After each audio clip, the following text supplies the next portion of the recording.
Howdy. This is the effects of statins on the body, a presentation intended for patients by Scott Fitzwater, physical therapist assistant for the class Pharmacology for Rehab Clinicians. One of the main learning objectives of this presentation is to learn the indications for use of statin therapy. As such, it is one of the first choices of monotherapy for treating high cholesterol. High cholesterol is really super important to treat because having it increases the risk of stroke. So taking the statin medication reduces the risk of stroke and heart attack. It goes by many different medications of statins. Here you see some of the general names or generic names, and you'll notice that quite a few of them have the prefix statin. And following them are their brand names. And you'll see many of them end with Tor. Lipitor,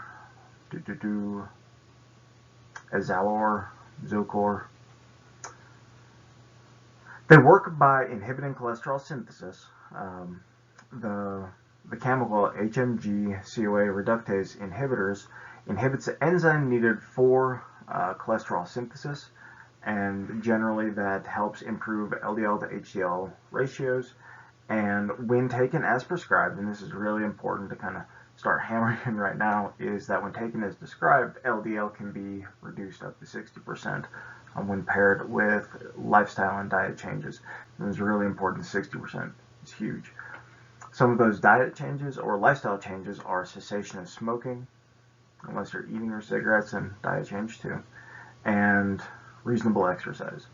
And we'll get into that a little later. In this next slide, we look at exactly how these statins work. To do that, we need to see exactly what the cause is that we get these sclerotic arteries. We see how the LDL works here, the low density is working. It takes cholesterol, which is something we need, and in proper amounts, and if our body can deal with it, really healthy and necessary. But it takes that cholesterol, and its job is to deposit it inside the artery walls here. When there's too much of it, and the HDL, whose job it is to take that deposited cholesterol and deliver it to the liver, where it can get metabolized down into bile or used dietarily, when it deposits too much for the HDL to take away, then you get this plaque buildup. Statins help inhibit the amount of cholesterol that the body produces, so there's less for the LDL to transport, which results in less plaque because the HDL can take that reduced number and deal with it more efficiently.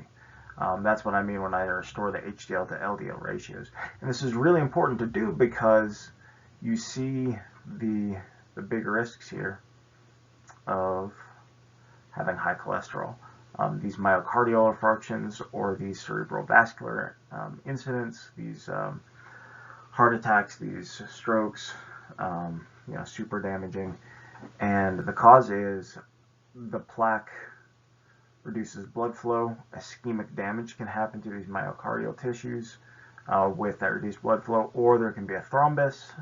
The plaque can break free and block cardiac or cerebral arteries, causing these massive zones of damage. Now it's time to go into the second learning objective of this presentation, which is lifestyle changes, things you can actively take into your life. The first big lesson is compliance matters. What I mean by compliance is taking medication, doing exercise as prescribed.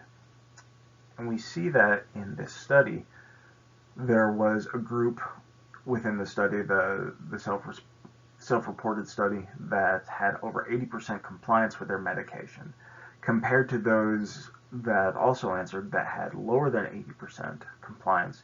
They visited the hospital less, and they saved quite a bit more money. Another study showed that combining exercise with statin therapy was effective in improving exercise capacity, insulin sensitivity, and reducing inflammation. Some very solid lifestyle recommendations are stop smoking. This is vitally important. Smoking constricts our arteries, and if it's already occluded or partially occluded by that plaque buildup, then shrinking it even further increases the pressure on this side and really increases the chance of a thrombolytic event or ischemic damage, just reduced blood flow down the pipeline.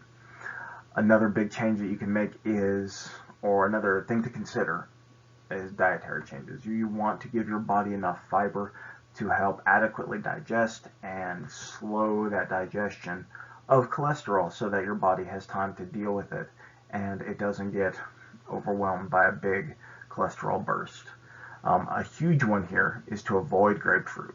Grapefruit can change the way your body digests the medication, and it causes an accumulation of it, which can precipitate really disastrous events, in which your renal system becomes compromised and cannot deal with the toxic overload that's caused by this buildup of medication. Another actionable thing to do is diabetes management. So find that glycemic level you and your primary care physician agree on and really work on getting it there and keeping it there. And this last one, exercise, and this is just a general recommendation. Again, like with the diabetes management, you want to kind of defer to your physical therapist or physio staff.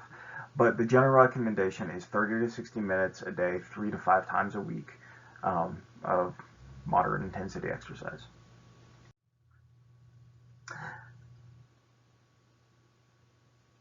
There we go. Now we've got some precautions that are really important for you to know.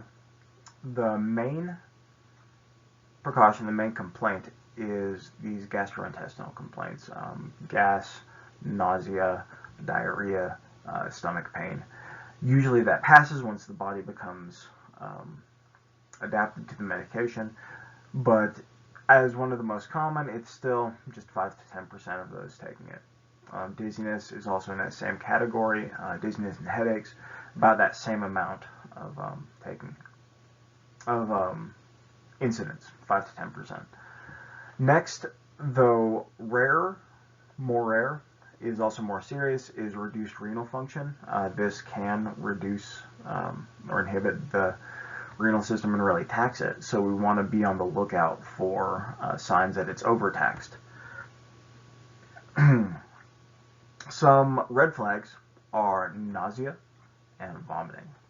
Another real big one is the color of the urine. If you're having Coca-Cola colored urine, major red flag, alert your doctor immediately.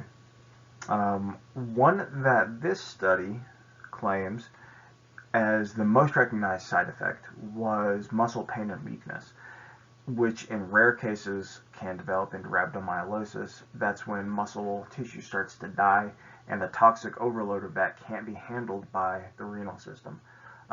So really be on the lookout for that Coca-Cola colored urine, fatigue, pain, and especially after intense exercise. And now that we've covered that third learning objective, the precautions, the things that I want you to be wary of, that's the end of our presentation. Here are the references, really, really interesting stuff. Hope everyone has a good day.